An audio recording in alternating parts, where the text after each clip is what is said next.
Então, hoje a gente vai estar falando a respeito da questão de rigidez comportamental e como trabalhar essa rigidez comportamental. Flexibilidade não é a ausência de rotina, é a coragem de mudar aos poucos com amor e segurança.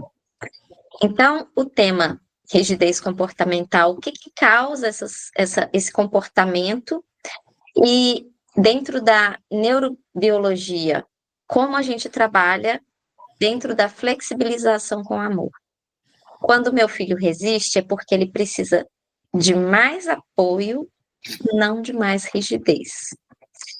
Então, às vezes, o que acontece é a gente fica naquele ímpeto de querer conter o comportamento, aquela rigidez comportamental, a gente quer corrigir aquela rigidez comportamental e a gente age com mais rigidez ainda. A gente age de forma mais tacanha, né? Como se aquilo fosse a única alternativa. Só que quando a criança tem essa rigidez comportamental, é exatamente porque ela não sabe o caminho alternativo. Ela não encontra um caminho alternativo para se regular. E aí, nessa rigidez comportamental, nós temos que indicar um caminho alternativo com amor. Mas não é permissividade ou acolhendo, entre aspas, né, esse comportamento como algo correto, mas é transformar esse comportamento rígido ou essas faltas, né, de comportamento adequado como algo que precisa ser reencaminhado, redirecionado. E os objetivos dessa aula é exatamente a gente compreender o que causa essa rigidez comportamental, neurologicamente falando, e como trabalhar esse comportamento dentro de atividades de flexibilização com as nossas crianças atípicas.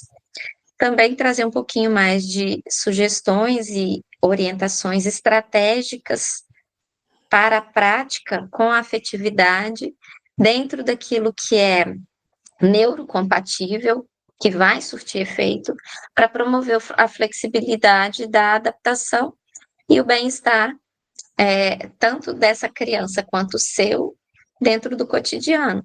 Em qualquer lugar, essa criança que tem rigidez comportamental, ela age da mesma maneira, com a rigidez. Quando a gente trabalha essa flexibilização, a gente consegue diminuir o estresse e a falta de tato para lidar com isso, não só dentro da nossa casa, mas no comportamento, na rotina geral. Então, primeiro a gente precisa saber o que é, de fato, a rigidez comportamental. Eu vou apresentar para você meu óculos novo, quebrado. Eu perdi meu óculos no fim de semana. E eu tô aqui, gente, com esse óculos sem perna, porque eu não enxergo sem óculos. Então, para eu não deixar de dar aula para vocês hoje, vocês vão me ver com esse óculos maravilhoso. E eu com a mãozinha aqui, ó, igual quem tá tomando café na xícara. Então, o que é rigidez comportamental? É a dificuldade da criança em aceitar mudanças. Tudo que é novo, tudo que traz quebra de rotina, que não é constante, ou toda pequena mudança pode gerar um estresse nessa criança e ela agir de forma rígida dentro de um comportamento. E aí, o que a gente precisa entender? Não é uma birra apenas, não é uma questão da criança querer te contrariar, é porque realmente a quebra da rotina gera uma sensação de instabilidade, insegurança nessa criança, tamanha que ela sente que aquilo é algo inaceitável. E aí vem o comportamento rígido, né, que a gente fala, que é aquela coisa de não aceitar lidar com nada fora do contexto da rotina. Então, toda rotina quebrada gera um transtorno. E a gente sabe que nada mais certo do que uma rotina quebrada de vez em quando, gente, né? Não dá para a gente prever os imprevistos, embora a gente saiba que eles vão acontecer. A gente só não sabe quando. Então, trazer essa clareza para a criança de que nem sempre as coisas vão ser exatamente idênticas e criar dentro de uma rotina algo novo todas as vezes que possível para diminuir essa rigidez comportamental é um coringa.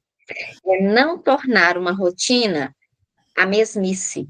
É fazer uma rotina, mas com cara nova todo dia. Isso traz para a criança uma estabilidade de acontecimentos. Eu sei uma sequência de acontecimentos.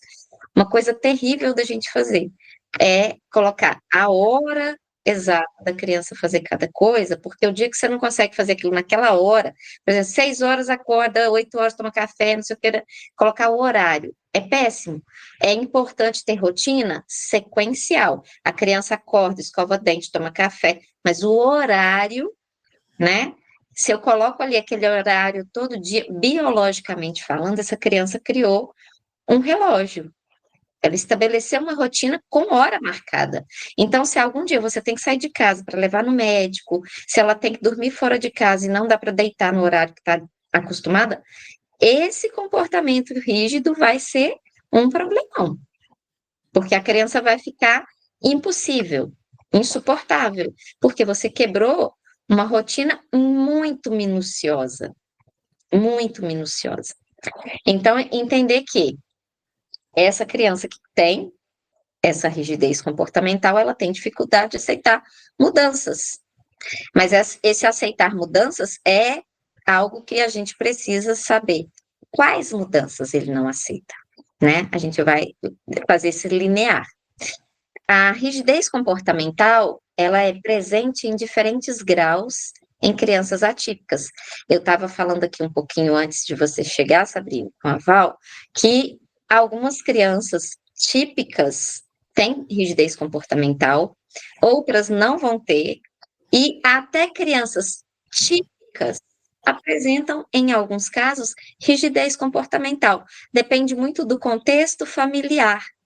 Quando eu falei dessa questão de rotina, né, muito fechadinha, aquela coisa muito tacanha, gera para essa criança uma sensação de necessidade de rotina inquebrável. E aí é quase que um militarismo. A criança entra num estado de tudo muito regular. E aí qualquer pequena alteração é motivo de gerar esse comportamento rígido. Então a gente precisa entender que toda conduta é uma comunicação. A criança que apresenta uma rigidez comportamental, ela está informando alguma coisa. E a gente vai ver o que exatamente esse comportamento rígido traz de informação. O cérebro da criança atípica, em situação de estresse, é muito comum a criança ter comportamento rígido quando ela se sente estressada, quando algo deixa ela incomodada a ponto de gerar uma produção exagerada de cortisol, que é o hormônio do estresse. Então, neurologicamente falando, o que gera o comportamento rígido? Não é necessariamente uma quebra de rotina ou uma mudança, é a forma como isso acontece. Se eu faço essa mudança de uma forma leve, sem estressar essa criança, eu consigo diminuir essa rigidez comportamental. Porque eu diminuo a produção de cortisol, que é o promotor desse comportamento inicial. Então, a rigidez, ela está relacionada a dificuldades em áreas como córtex pré-frontal. Gente, o córtex pré-frontal é a parte do sistema nervoso que mais demora para amadurecer completamente. É a parte responsável pelas tomadas de decisão. E ele está mais ativo geralmente após os 25 anos. E a gente quer que as nossas crianças de 2, 3, 4 anos tenham comportamentos coerentes, né? Ser racional, ser coerente com as escolhas. Gente, a idade da razão é diferente da idade da emoção. As nossas crianças vivem na idade da emoção. Tudo é sentimento. Tudo é sensação que gera emoção. Então, a gente precisa entender que nós temos o córtex pré-frontal amadurecido, ou pelo menos deveríamos ter, Né? mais prontos, né, para essas atitudes de coerência. Então, o que que acontece? Essa rigidez, ela está relacionada com essa área, porque é aquilo que trabalha na criança o controle inibitório e a tomada de decisão. O que que é esse controle inibitório? É quando a criança consegue, por exemplo, entender que ela pode dar um freio em algo que ela está fazendo. É conseguir frear uma atitude, uma ação. Só que até nós temos dificuldade em trabalhar esse freio inibitório, né? Que é aquela questão do usar a atitude de forma racional. Então, é aquele comportamento explosivo. A criança ela não consegue ter esse freio inibitório trabalhado para impedir essa rigidez comportamental na idade da infância, primeira infância, porque não tem um córtex pré-frontal amadurecido o suficiente. Isso vai sendo trabalhado ao longo da vida. Significa que a gente tem que aceitar tudo que a criança faz porque ela não está amadurecida? Não, porque se a gente faz isso, ela nunca vai amadurecer. A gente precisa compreender que é um comportamento natural para a idade e que ela precisa ser conduzida à forma de trabalhar esse amadurecimento. Então, a gente mostra um caminho. E essa tomada de decisão também é feita nesse córtex pré-frontal. Todas as decisões que a gente toma na vida são nessa área. Então, uma criança, ela tem toda essa área do córtex pré-frontal, né, que é a parte é, mais frontal mesmo do córtex, ela está toda imatura. Então, como é que uma criança vai tomar uma decisão racional se ela não tem maturidade para isso? Então, ela toma decisões equivocadas, ela sobe em lugar que não devia, ela pula em lugar que não devia, por quê? Ela toma decisões dentro da maturidade dela. E ela não consegue trabalhar com freio inibitório, ou seja, conseguir conter os impulsos, porque ela ainda não tem maturidade para isso. Uma outra parte cerebral que está relacionada com a situação de estresse é a amígdala. A amígdala, gente, diferente do que a gente sempre vai no médico, né, e fala que está com amidalite, a amidalite seria no cérebro, seria um problemão, tá, gente? A amígdala, ela é uma parte, né, é uma pequena, ela é bem pequenininha, parece uma amêndoa no centro da cabeça e ela está diretamente ligada ao sistema límbico, que é o sistema das emoções. Então, a amígdala é a tradutora das nossas emoções. Quando a gente tem uma criança em situação de estresse, essa resposta emocional, ela vai ser algo entre o medo e a imprevisibilidade, que é o que gera nessa criança a sensação de ansiedade, insegurança. Toda mudança do ambiente gera situação de estresse. Como essa amígdala está diretamente ligada ao sistema límbico, essa criança vai agir dentro da situação do estresse com cortisol. Cortisol gera aquela sensação, né, de estresse e fuga, porque eu me sinto ameaçada. Então, o que que eu vou fazer? Eu vou trabalhar com a emoção de fuga e reação.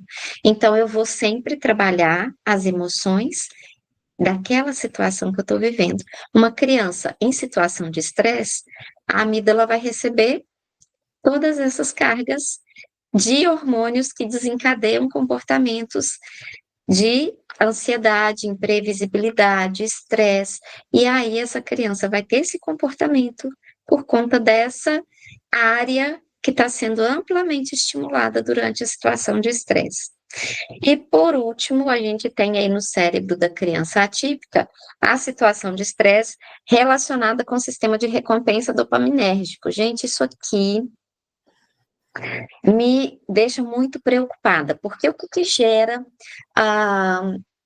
essa situação de estresse ligada ao sistema de recompensa dopaminérgica? Vamos entender que todas as nossas reações, elas são desencadeadas por hormônios.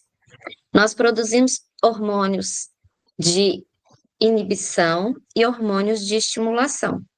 Então, a gente tem no nosso corpo várias glândulas hormonais. Dentro dessas glândulas hormonais, a gente tem um conjunto de sistemas que funcionam em produção de hormônios específicos.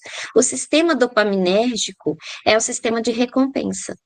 Então, quando eu fico muito irritada com o pai e mamãe que diz que a criança não está desenvolvendo, ou está muito irritada, está muito estressada, que não aceita comandos, que não aceita o não, mas essa criança passa o dia todo na frente de uma televisão, de um celular, de um computador, esse sistema dopaminérgico dela está todo desregulado.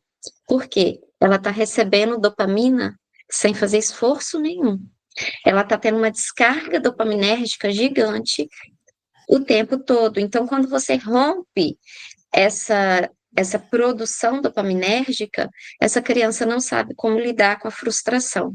E o que que acontece? Quando nós acordamos, o nosso sistema dopaminérgico ele está lá baixinho, lá no fundo, e ele vai do 0 ao 100, que seria o 100, né? Na verdade, não é 100, mas vamos dizer assim, né? No máximo de dopamina, ele vai num grau muito elevado, dependendo das situações que a gente inicia o dia.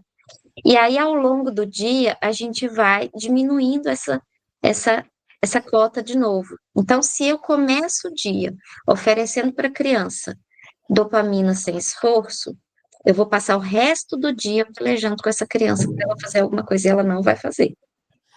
Então, a primeira coisa que você tem que fazer de manhã é não produzir dopamina em excesso para essa criança. Não pode ser nada muito, sabe, aquela coisa de recompensa imediata, porque se você faz isso, ela vai num pico de dopamina logo cedo e nada mais durante o dia vai trazer dopamina para ela num nível tão elevado quanto aquele da manhã. Então, o que que a gente pode fazer? Vai combinar de deixar a criança ver tela em algum momento do dia, que seja no final da tarde e nunca à noite. Final da tarde é entre 4 e 5 da tarde. Porque depois das 5, a criança precisa de pelo menos 2 horas de higiene para ter um sono tranquilo, sem tela, sem luz azul, sem contato com luz azul. Então, se você coloca 6, 7 horas da noite, essa criança vai estar pronta para dormir mesmo lá para as 10. E o ideal é que ela durma mais cedo. Então, quando a gente fala dessa questão do sistema dopaminérgico, ele é muito importante para regular esse comportamento rígido e para impedir que essa criança tenha comportamentos assim, mesmo quando ela não tem nada estressante, entre aspas, para ter esses comportamentos. Porque que quando você observa aí uma criança muito pequena, né, que gosta muito de joguinhos, e a mãe tira o telefone da mão da criança, a primeira coisa que ela faz é dar uma crise. Ela se joga no chão, ela grita, ela esperneia, ela se bate. É uma crise, né? Por quê? Porque ela teve algo que estava gerando ali dopamina gratuita, e agora ela vai ter que fazer força para ter o nível de dopamina que ela recebeu até agora.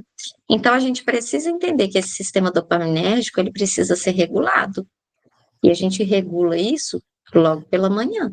É promovendo pequenas ações de recompensa, é trazendo pequenas gratificações mediante um esforço, é gerar esforço para a criança ter pequenas recompensas. Ao longo do dia, isso pode ir se transformando em uma crescente.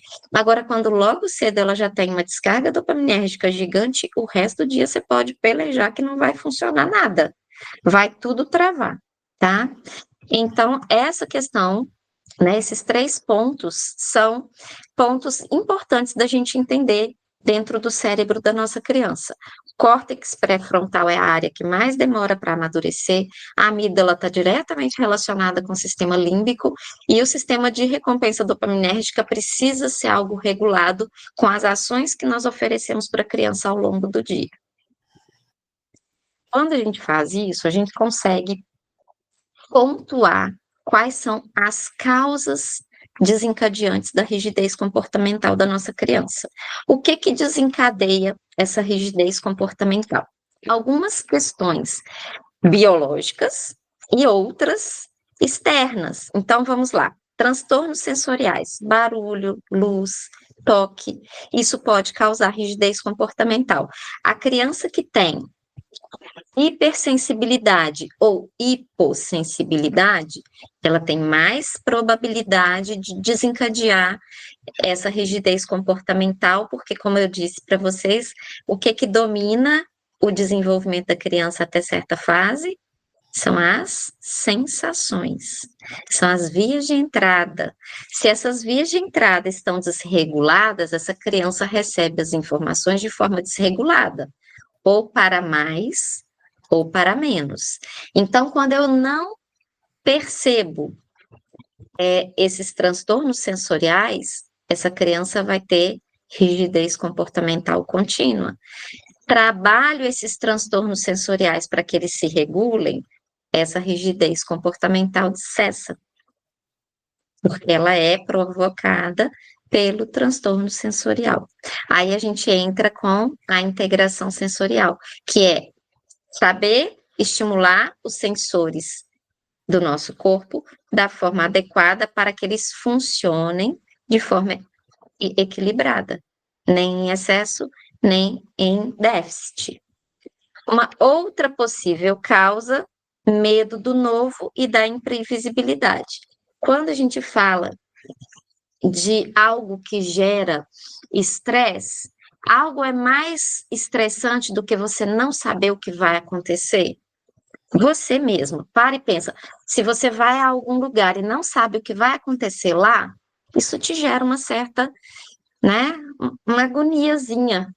Agora imagina para uma criança que nunca sabe o que vem depois.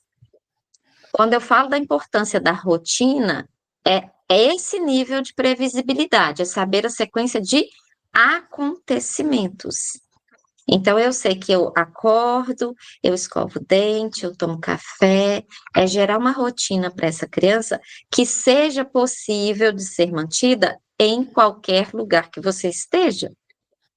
A ordem dos acontecimentos, ela precisa existir para gerar estabilidade para essa criança. Agora, horários fixos, ou só come arroz desse jeito, só come isso dessa forma, quando você trava muito a rotina dessa criança em pequenos detalhes muito minuciosos, qualquer alteração, qualquer pequena mudança vai ser motivo de rigidez comportamental.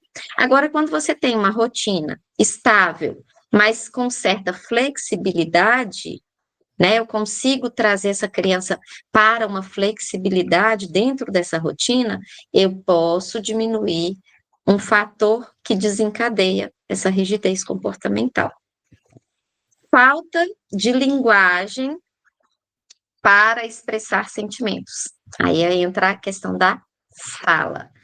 A criança não fala, mas a gente entendeu que linguagem não é só fala. A fala é uma das formas de linguagem. Então, você precisa começar a trabalhar a sua criança para que ela consiga se comunicar com você da forma como for possível. Gestos, apontando, puxando, né, abraçando. Então, ela vai comunicar o que ela está sentindo ou precisando através das outras formas de comunicação, que não necessariamente seja a fala. Às vezes, o próprio olhar da criança para você te representa alguma coisa. Você sabe quando a criança está com frio, quando ela está com fome, quando ela está com medo, quando ela está, né? Você conhece a sua criança, então comece a transformar essa leitura de comunicação e transmita isso para a criança. Verbalize isso para ela, filho, eu estou entendendo o que você está querendo, mesmo que ele não esteja dizendo. Essa sensação de ser compreendido, ainda que ele não fale, gera uma diminuição da rigidez comportamental, porque ele percebe que você entende, ainda que ele não fale. E quando você observar que essa criança está tendo um comportamento rígido por algo que ela está sentindo e não consegue manifestar verbalmente, você verbalize isso para a criança. Você pergunta: você está sentindo isso? Você está se sentindo assim? Você está com medo? Você está com frio? Você está com fome? Todas as sensações e sentimentos que essa criança tem precisam ser atendidos na sua necessidade. Porque quando a gente faz isso, a gente diminui essa rigidez comportamental por falta de comunicação, né? Falta de compreensão. E, por último, a gente vai perceber que outra causa dessa rigidez é a trajetória neurológica diferente, que acontece no caso do autismo, do TDAH, da síndrome de Down e por aí vai, né? Todos os neurodivergentes, eles têm caminhos distintos de comunicação no cérebro. E por isso que é tão importante a reorganização neurológica. Por isso que a gente trabalha tanto com a estimulação neurológica, para colocar todos os caminhos dentro do seu devido trajeto. Quando a gente não consegue trazer pelas vias normais, a gente traz por vias alternativas, mas a criança consegue reestruturar todas essas informações de forma coerente e funcional. O que diminui, então, essas incertezas, essas inseguranças, essas faltas de manejo do que ela sente, porque ela vai conseguir expressar isso de outras formas, que não necessariamente precisam seguir o padrão. E a gente é que vai indicando essas formas, através dessas situações que a gente vive nas nossas estimulações diárias, né? Daquilo que a gente aprendeu até agora e que vai seguir a vida inteira aprendendo, e que os nossos filhos vão nos pontuando, vão nos indicando caminhos onde eles precisam de apoio, onde eles estão com dificuldade de ultrapassar, e a gente vai buscando as respostas, né? Dentro da neuroplasticidade e flexibilidade, a gente consegue trabalhar, então, esses comportamentos rígidos de uma forma que minimiza essa rigidez comportamental. Primeiro, porque a neuroplasticidade oferece a possibilidade de gerar novas conexões neurais e trazer esses caminhos que estão desconectados para o seu rumo certo, né? A gente entende que quando a gente estimula o nosso filho da maneira adequada, a resposta acontece. Se essa estimulação é inadequada ou inexistente, essa rigidez comportamental vai se manter. O que acontece então? O cérebro muda com a experiência repetida. A gente sabe que a constância é uma chave para as respostas.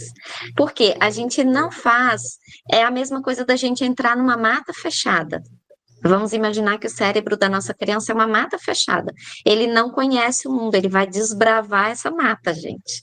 Ele só consegue saber como chegar de um ponto a outro depois que começa a criar uma trilha. Essa trilha vai ficando cada vez mais definida à medida em que ele vai passando ali repetidas vezes. É isso que acontece com a nossa criança. Quanto mais a gente faz uma estimulação específica, mais fácil fica para ele encontrar esse trilho, esse caminho. Ele vai ficando cada vez mais bem definido, mais largo, mais fácil de caminhar. No começo é como passar no meio de uma mata fechada. Tem que ir batendo com facão, gente. Dá trabalho, é difícil, a criança resiste, porque é difícil. Achar o caminho é difícil. A gente é que tem que ir, né, junto ali, abrindo o caminho e seguindo com ele. Vamos de novo, filho, vamos mais uma vez, outra vez, até que esse caminho vai ficando cada vez mais bem construído, e aí ele consegue, então, achar um caminho correto para chegar de um ponto a outro. Ele consegue sair de uma rigidez comportamental para uma flexibilização mais tranquila, tá? Acolher antes de mudar. Saber que a nossa criança está desbravando uma mata fechada, gente. Não é fácil, não. A Val estava me falando aqui que a Ana só está engatinhando se ela for junto, e ela achou difícil, porque tá com o bracinho dodói. Imagina o esforço da nossa criança fazer as atividades que eles fazem, gente. Não é fácil, não. Vai caminhar para ver, vai arrastar para ver. Não é moleza fazer isso 3, 4, 5 vezes todo dia. Não é moleza. Eles fazem um esforço sobre-humano. Então, acolher essa situação é importante. O que é acolher? É validar a dificuldade que ele tem e entender, ele tem dificuldade, mas essa dificuldade não é uma birra, não é uma questão de escolha, é porque ele não sabe o caminho. Ele precisa que a gente indique. E a gente vai indicar isso da forma mais amorosa possível. A gente tem, na palavra de Deus diz, né? Ensina a criança no caminho em que deve andar, e ainda quando for velho, não se desviará dele. Isso se refere à palavra de Deus, né? A questão cristã, né? E a todos os conceitos de cristianismo, mas a gente sabe que isso é para a vida. Se a gente não vai junto no caminho, a gente só fala, segue por aqui. A criança pode procurar um atalho. Ela pode desviar para o outro lado, a gente tem que estar junto. Ela não tem essa consciência, então é seguir no caminho, vamos nós. É nós que vamos pegar, né, o facão e ir lá abrindo o caminho junto com a criança. Então, é essa situação, antes de querer a mudança, acolher. E depois a gente vai flexibilizando. Isso começa no corpo. Por que que começa no corpo? A criança que tem rigidez comportamental, ela geralmente manifesta fisicamente essa rigidez comportamental, né? Ela vai mostrar isso de alguma forma física. Ela sempre quer fazer tudo igualzinho, do mesmo jeito, não aceita que tira nada do lugar, tudo tem que ser daquela maneira. Então a gente começa a trabalhar isso no corpo da criança, como sistema sensorial. Novas informações, novas sensações, novas experiências sensoriais, táteis, visuais, auditivas, olfativas e palatáveis. Novas experiências. Ah, eu vou fazer uma descarga de experiência nova tudo num dia? Não. Cada dia você gera uma nova experiência para essa criança. Aquilo que ela não aceita de jeito nenhum, você vai associar algo que ela gosta muito e inserir uma experiência que ela não aceita, que ela não gosta, quando ela está solta. Por exemplo, tem criança que não suporta ir para lugares movimentados, com muitas pessoas. Tem criança que não gosta porque tem barulho, porque tem, né, ruídos, enfim. O que que você vai fazer? Você vai trazer pessoas para sua casa. Criancinhas, coleguinhas, amiguinhos, pequenos grupos, dentro de um contexto que a criança goste. Uma brincadeira, um piquenique, algo que você consiga trazer o lúdico para essa criança. E depois você vai gradativamente inserindo essa criança em outros contextos mais desafiadores. A criança tem rigidez comportamental com relação à quebra de rotina. Ela precisa seguir aquela rotina todo dia igual. O que que você vai fazer? Lá no começo do dia, lembram que eu falei que a gente tem que gerar pequenas doses dopaminérgicas, né? Pequenas recompensas. Comece o dia com uma quebra de rotina. Isso vai gerar uma frustração, não uma recompensa. Aí essa criança, em seguida, vai receber algo que ela gosta muito. Mas só que tem que ser de uma forma dosada. Tá? Então, essa criança, ela vai aprendendo que há situações em que serão estressantes, mas que depois tem uma recompensa. Algo que pode gerar um desconforto inicial, mas depois vai trazer uma satisfação. E aí ela começa a flexibilizar esse comportamento rígido. Isso é uma sugestão a ser testada. Cada criança reage de uma forma, cada criança tem uma preferência, cada caso é um caso. A gente precisa individualizar os individuais, né? Então, conhecendo um e outro, eu poderia falar, ó, fulano precisa disso, disso e disso, Beltrano daquilo, daquilo, daquilo. Como aqui a gente está generalizando, as dicas são essas, tá? Trazer algo que possa ser um desafio inicial, bem pequenininho. Não traga grandes mudanças, né? Ah, vou mudar a rotina inteira. A gente tem todo dia uma rotina XYZ, eu vou fazer HWA. Não. Isso aí você vai pedir para ter guerra em casa, né? Então, é trazendo flexibilidade para essa rotina aos pouquinhos. É um dia uma coisa, no outro dia uma outra, e trazendo para a criança essa sensação de estabilidade mesmo no caos. O que gera o estresse? É o caos, é o não saber o que vai acontecer. Uma forma muito bacana da gente trabalhar essa rigidez comportamental, deixa eu só ver aqui se eu consigo. Ó, estratégias de flexibilização na prática. É antecipar e trazer a antecipação e a visualização. O que é? É aquela rotina pregadinha na parede. E eu verbalizar para a criança o que que acontece. Ah, ó, agora a gente vai tomar café, depois a gente vai fazer tal coisa. Ah, assim que você terminar o banho, nós vamos almoçar.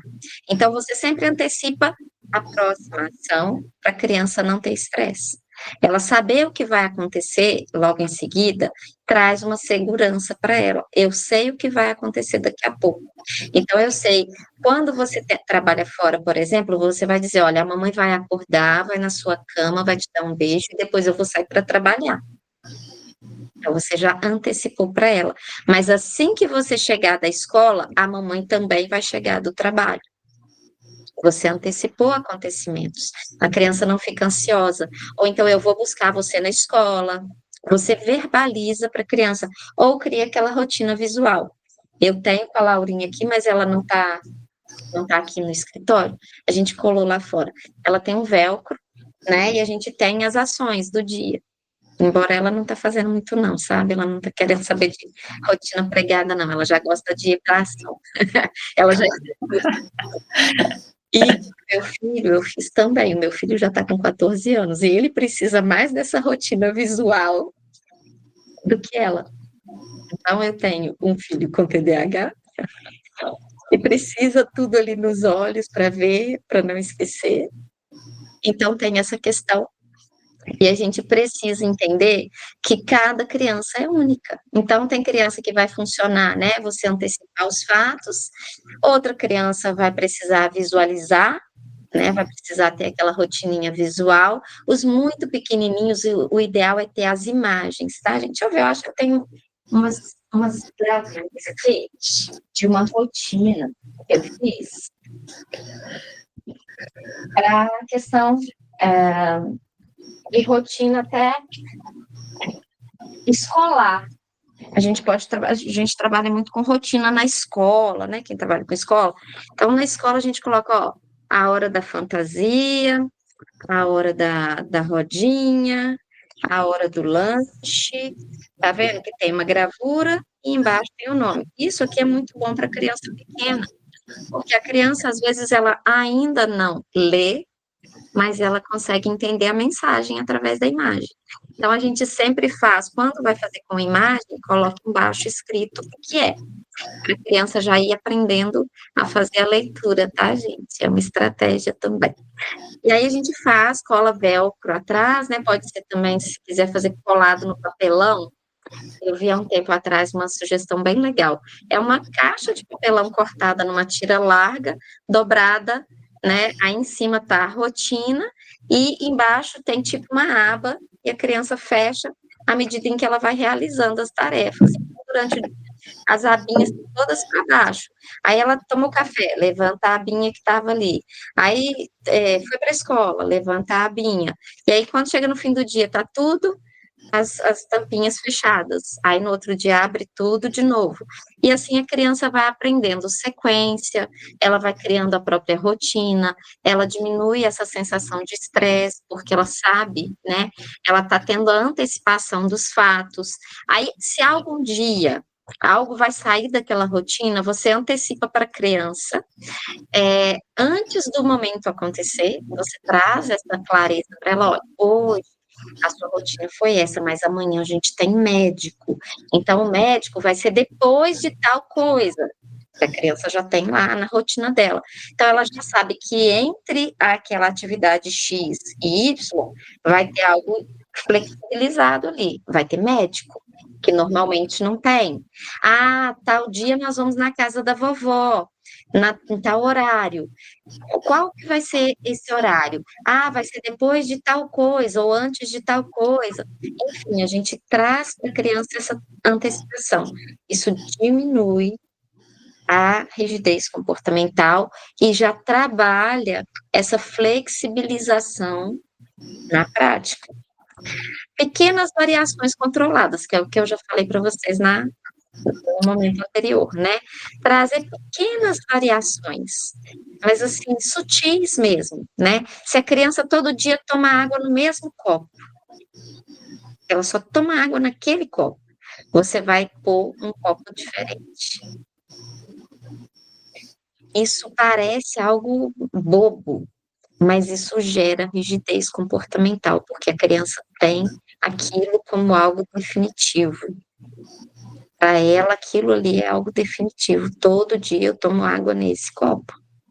Então, quando você oferece para a criança alternativas e quando a gente não cria uma rotina engessada, quando eu falo engessada é que não pode mudar nada de jeito nenhum, a criança vai ter essa rigidez comportamental reforçada. Aí também uma forma de flexibilizar na prática é reforço positivo e segurança emocional, que eu também já falei anteriormente. O reforço positivo é trazer algo que a criança gosta após um momento de flexibilização. Olha, ela teve um estresse, então eu vou dar em seguida uma ação. Nunca dê presente, tá, gente? É ação recompensadora, é um reforço positivo, não é presentear a criança, não, é dar algo que ela goste de fazer, é fazer algo com ela que ela gosta muito, que ela vai sentir prazer de estar realizando aquilo. E a segurança emocional, que é o que eu falei, acolher a emoção da criança. Ela está frustrada, ela está estressada, ela está com medo, acolhe.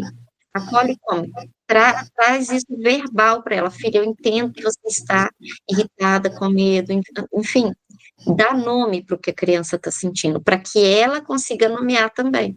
Se ela está irritada, diz para ela, filha, eu sei que você está irritada. Está com medo? Filha, eu sei que você está com medo. Dê nome ao sentimento da criança. Isso traz para ela uma segurança emocional. E ela vai conseguir ir traduzindo as próprias emoções com o tempo. Evite mudanças abruptas. Use objetos transizacionais, que é aquela coisa que eu falei, né? Precisa fazer alguma alteração na rotina? Faça gradativamente. Nunca faça bruscamente. Isso gera uma ruptura na capacidade da criança aceitar o novo. Ela nunca vai ter facilidade de aceitar o novo se esse novo acontece sempre de forma bruta. Por exemplo, algumas crianças apresentam rigidez comportamental quando nasce um irmãozinho. Por quê? Mudança de rotina brusca, né? Vinha ali aquela situação, a criança, né, sendo o centro das atenções, enfim, aí vem um irmãozinho, muda toda a rotina da casa. Então, o que que acontece que a gente pode, né, fazer para prever e diminuir essa situação? É trazer antecipadamente essas situações, ir fazendo mudanças gradativas antes mesmo da chegada do neném. É uma forma de diminuir essa rigidez comportamental ou a possibilidade dela surgir.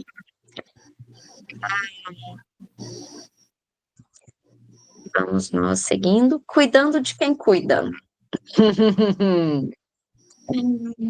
Como você reage às resistências do seu filho? Uma boa pergunta, né, gente? Como é que acontece por aí? Geralmente a gente tem dificuldade de saber como reagir, né? Essas resistências. Às vezes a criança tem uma resistência que aparentemente parece uma birra, uma pirraça, uma rebeldia, e na verdade algo está gerando um estresse tão grande que ela não está conseguindo agir de outra forma.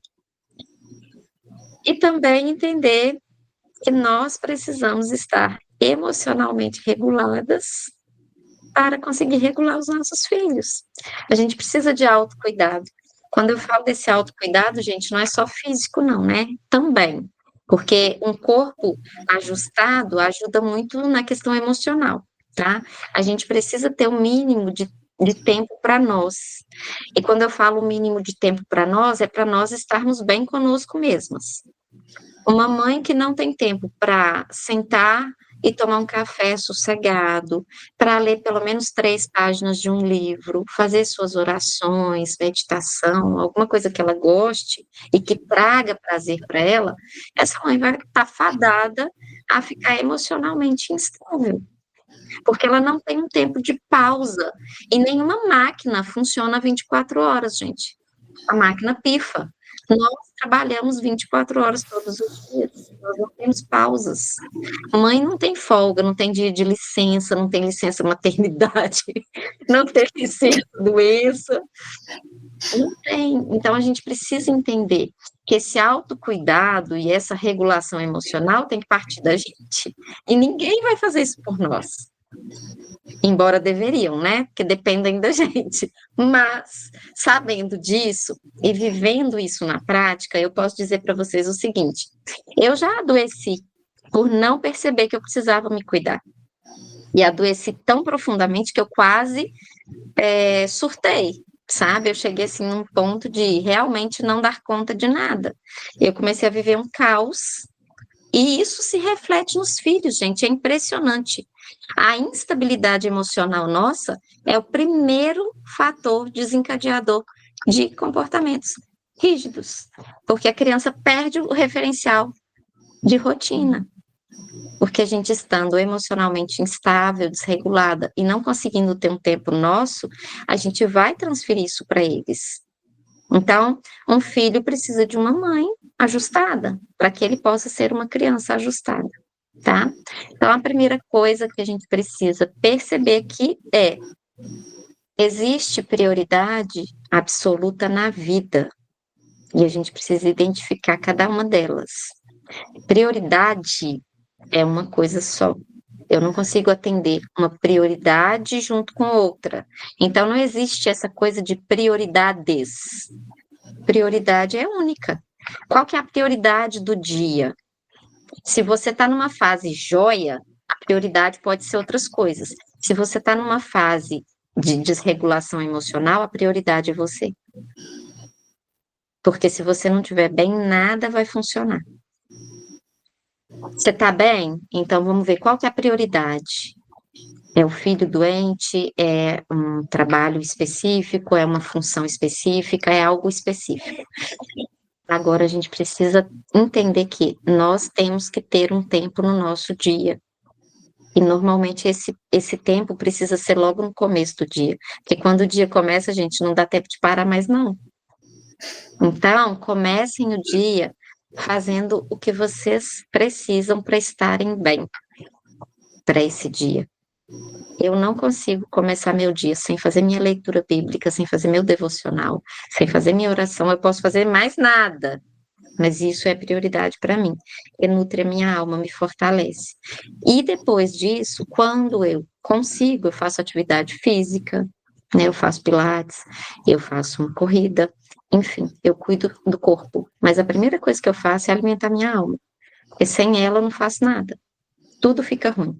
Então, que a gente entenda isso, que a gente não foi feito para funcionar como máquina.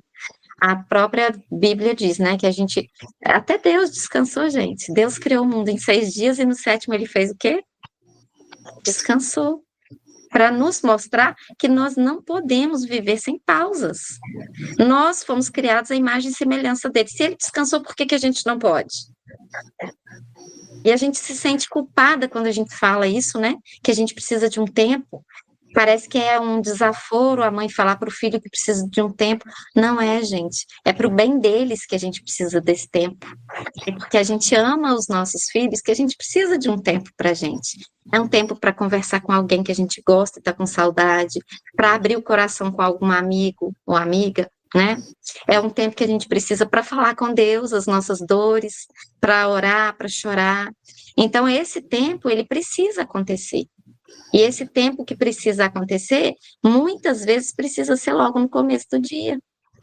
Porque se a gente deixa para o final do dia, a gente já passou um dia todo esgotada. E esse esgotamento nosso transfere para os nossos filhos. E aí a gente fica uma mãe chata, irritada, estressada, briguenta. E a gente não vai conseguir fazer o nosso filho desenvolver bem dessa forma. Então, quando a gente fala da rigidez comportamental dos nossos filhos, a gente precisa olhar para a gente, porque a rigidez comportamental é resultado de sensações. E a nossa criança sente o ambiente. Então, a gente precisa estar atento a isso, tá? Bom, eu tenho aqui tarefinhas, né, para vocês fazerem. Hoje é o nosso último encontro, mas vocês não vão ficar à toa. Então, vocês vão aí aplicar uma pequena mudança por dia. Aí eu já sugiro que vocês comecem a pensar o que precisa ser mudado. Registrar essas reações e sentimentos em um diário, tá? Registrar as reações da criança, né? O que que ela reagiu, a qual sentimento, né, ela reagiu, e depois escrever uma carta de reconhecimento para o filho. Ou seja, você vai escrever para sua criança o que você reconhece que ele fez um esforço sobre-humano para conseguir vencer essa rigidez comportamental. Ainda que ele não consiga ler, você pode escrever essa cartinha e guardar, gente. Em algum momento, essa cartinha vai ser um refrigério para sua alma. Essa criança um dia vai ler essa cartinha e vai ver que você fez o seu melhor. Então, você vai fazer essa tarefa pensando que você é uma mãe de propósito. Você não está aqui por acaso. Tá? Vocês têm um porquê de serem mães, assim como eu. Nós não fomos chamadas à maternidade por acaso. Deus nos escolheu para ser mãe dos nossos filhos. Nós não temos um filho alheio, assim, qualquer filho, né? Deus nos deu o nosso filho, os nossos filhos. Então, eles são nossos presentes. E a gente precisa trabalhar isso na nossa mente, porque presente precisa ser usufruído. Bom, eu espero que a aula tenha sido importante para vocês, né? Sim. E as crianças atípicas, elas enfrentam desafios de viver num mundo onde tudo muda muito rápido, enquanto os cérebros pedem previsibilidade. E aí a gente vive nesse mundo do imediatismo, tudo com pressa, tudo é correndo, vamos logo, come depressa que você tem que ir para a escola, vamos tomar banho, a gente apressa a vida. E a criança que tem uma lentidão de compreensão, porque ela precisa de previsibilidade, né? E essa previsibilidade exige um certo tempo de raciocínio, a gente quer apressar tudo e o mundo cobra isso da gente também, né? Que a gente tem que ser produtiva. E essa produção, ela independe da qualidade. Então, que a gente lembre que é mais importante a qualidade do que a quantidade. Com essa aula, vocês, espero eu, né, possam ter aprendido aí a transformar a rigidez em segurança afetiva e também trazer para vocês um porto seguro de ensino no voo gradual, com paciência, com respeito e firmeza amorosa. É ser firme, mas com amor. Né? É trazer para a nossa criança que é preciso fazer certas coisas, ainda que ela não queira, que ela não goste, mas que você vai estar ali com ela. Flexibilizar não é desistir da estrutura, é dar ao outro espaço para crescer. Então, quando a gente fala dessa situação, né, de não é desistir da estrutura, vamos lembrar aqui da borboleta. Ela cria um casulo, ela é uma lagarta, ela cria um casulo para sofrer uma transformação. A nossa criança está construindo esse casulo. Então, a gente precisa dar tempo para essa construção, né? E nesse mundo apressado que a gente vive, às vezes a gente quer romper o casulo antes da borboleta estar completamente pronta para o voo. Então, a gente precisa respeitar o tempo da nossa criança se construir e crescer. Assim como uma plantinha. A gente não consegue colher frutos de uma árvore jovem que nunca floriu. A gente colhe frutos quando ela já está amadurecida o suficiente para produzir flores e frutos. Então, a gente precisa regar todos os dias, cuidar. E é isso que a gente faz aqui, né? A gente vai regando nossas plantinhas e com muito amor, tá? Então, hoje a gente tem aí a nossa última aula, o nosso último encontro nesse grupo, mas eu espero muito poder continuar com vocês no nosso curso ou na mentoria, né? A Fran já me me agarrou em mim, que não me larga mais, nem eu largo ela. A Val também está acompanhando a gente lá no programa mensal e espera Sabrine numa dessas três possibilidades, né? Para a gente nunca parar, porque essa caminhada é longa, gente. Nós teremos aí muitos anos pela frente para dividir e compartilhar. Eu espero poder contar com vocês. Agora eu vou abrir aqui para nós conversarmos um pouquinho a respeito, né? Deixa eu fechar minha apresentação aqui. E aí, se vocês quiserem abrir para falar um pouquinho, deixa eu interromper a gravação também, só para não ficar muito longo. E a gente recomeça essa gravação